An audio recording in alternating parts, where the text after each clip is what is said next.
I am Dr. G.J.C. John, Assistant Professor, Department of Anatomy, Jyoti Vidyapith Women's University, Jaipur. Today we are discussing about the anatomy of the superior vena cava. So we can see here the picture of the superior vena cava. So we can see here, this is the superior vena cava. The superior vena cava is 7 centimeter in length and 1.25 centimeter in diameter. So we can see here, this is the superior vena cava. It has a length of 7 centimeter and it has a lumen. So the width of lumen is 1.25 centimeter. It lies in the superior and middle mediastinum. So some portion of the superior vena cava lies in the superior mediastinum and the lower portion of the superior vena cava is lying in the middle mediastinum. It collects blood from the upper half of the body and drains it into the right atrium. So we can see here in this picture very clearly, it drains all the blood from the upper part of the body and then it drains into the right atrium. Superior vena cava is formed by the union of right and left brachiocephalic veins. In this picture, we can see here, this is the brachiocephalic vein, this is the right brachiocephalic vein, and this is the left brachiocephalic vein. Both brachiocephalic vein unite to form superior vena cava.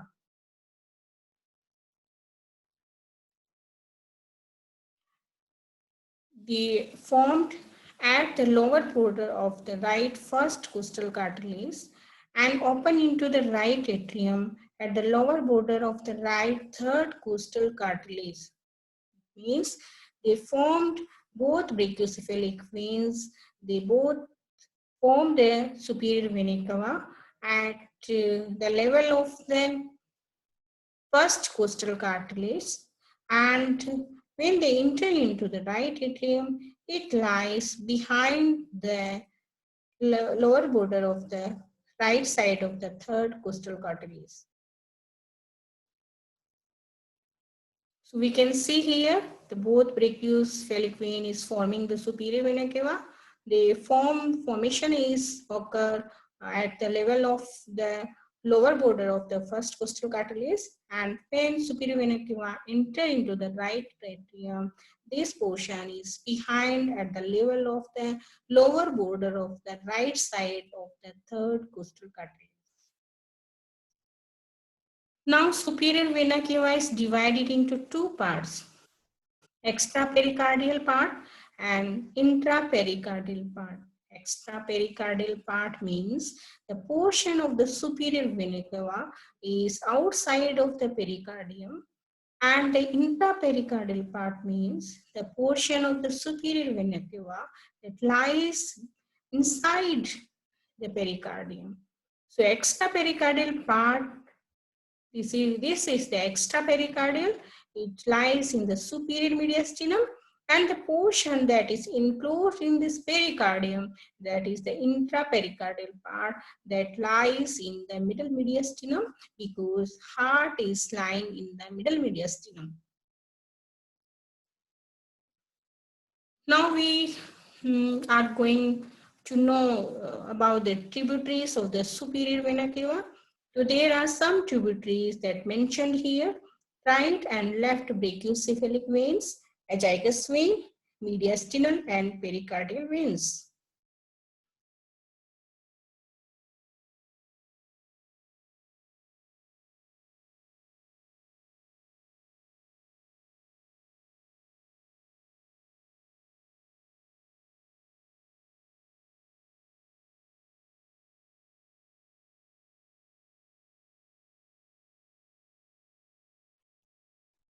So we can see here, this is the right side of brachiocephalic vein and this is the left side of the brachiocephalic vein.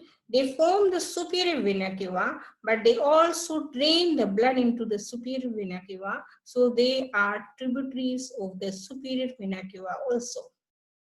Now we can see the agaricus vein that also opens into the superior vena cava. There are some mediastinal veins also, they are open into the superior vena cava. And pericardial veins that is located in the pericardium, they also drains into the superior vena cava. Now we can know about the brachiocephalic veins. There are two brachiocephalic veins on each side, right and left side. They are called right brachiocephalic veins. Here we can see this is the right brachiocephalic veins and this is the left brachiocephalic veins. Every brachiocephalic vein is formed by the union of two veins that is called subclavian vein and internal jugular vein. So the formation of the brachiocephalic vein is occur behind the sternoclavicular joint. So we can see here that occur behind the sternoclavicular joint. Now we know about the relations of the superior vena cava. So how the superior vena cava is related to the surrounding structures. So we can see here, this is the right side of the superior vena cava. There are some structures here and this is the left side of superior vena cava. So we can see there are some structure also, and in posterior and in the anterior portion, there are also some structures that are related to the superior vena cava.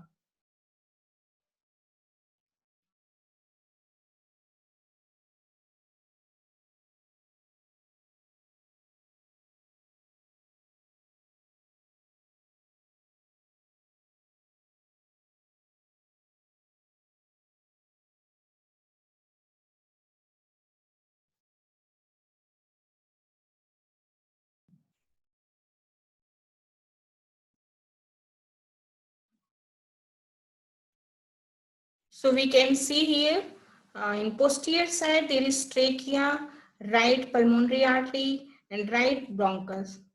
So here we can see there is trachea and the esophagus, and this is the right bronchus, and this is the pulmonary trunk that is divided into the pulmonary arteries, right pulmonary artery and left pulmonary artery. So the right pulmonary artery also relate to the superior vena cava posteriorly. Now in left side, ascending aorta and brachiocephalic artery. We can see here very clearly, this is the left side of superior vena cava. So there is ascending aorta and brachiocephalic artery. In right side, we can see right phrenic nerve, pericardiophrenic vessels and right lung and pleura. So there is right lung and pleura and phrenic nerve that comes from the upside and pericardiophrenic nerve.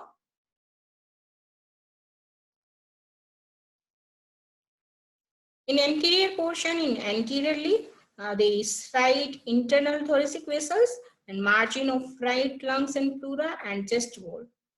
So in anterior portion, there should be chest wall and the portion, some portion of the right lung uh, extend here. So there are some margins of the right lung and pleura also relate to the superior vena cava anteriorly, and some thoracic vessels that also relate to the superior vena cava anteriorly. So these are all structures that relate to the superior vena cava from all sides. Now we go for applied anatomy. So important applied anatomy is the obstruction. The obstruction of superior vena cava is two types.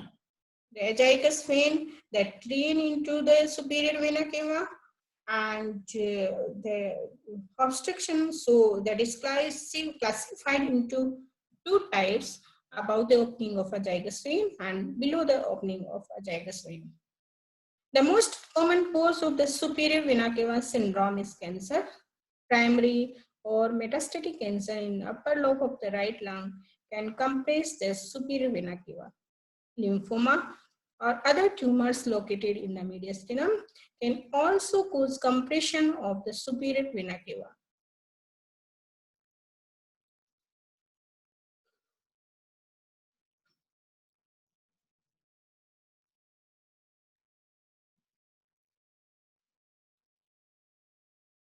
So we can see here, this is the cancer mass and it compresses the superior vena cava. So all the tumor and any mediastinal lymph node enlargement or any cancer, any malignancy that compress the superior vena cava because it is acute and it can compress easily. So the superior vena cannot carry the blood into the right atrium, so blood flow backwardly and there is increased tension into the veins and veins become prominent. So we can see here the symptom arise from the obstruction of superior vena cava. These are swelling of the upper arms and torso and edematous head and neck with oropharyngeal edema and appearance of collateralized chest wall veins and cyanotic appearance of skin because there is the collection and distribution of the deoxygenated blood.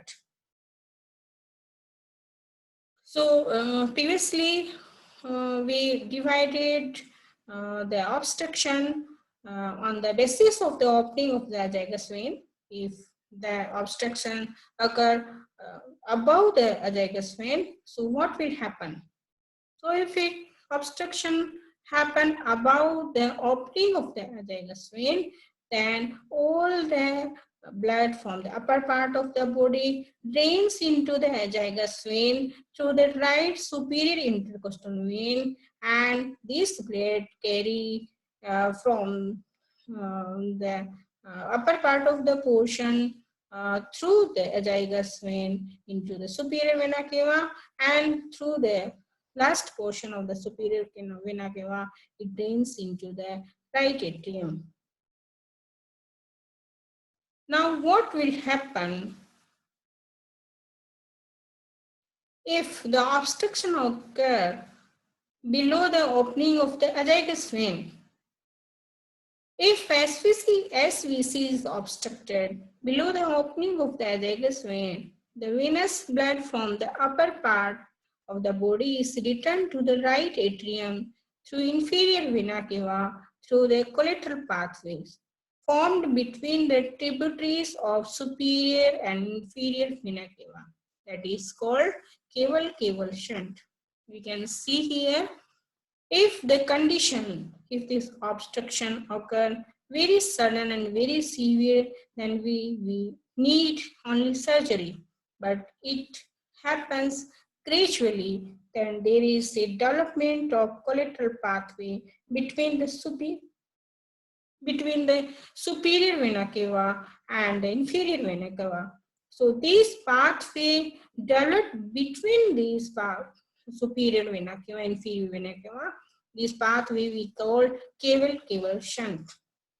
So through these pathway, through this collateral system, all the blood from the upper part of body drains into the inferior vena cava, and through the inferior vena cava, it drains into the right atrium. So there is two types of collateral system. There is the superior collateral system and another is deep collateral system. So these are called caval-caval shunt.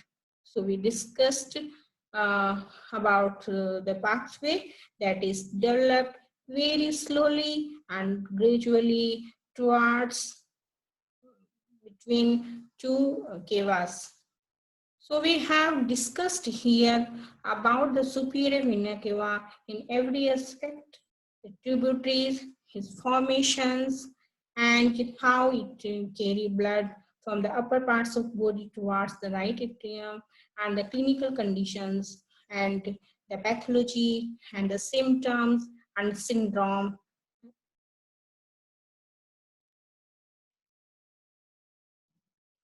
So we have completed here our superior vena cava chapter.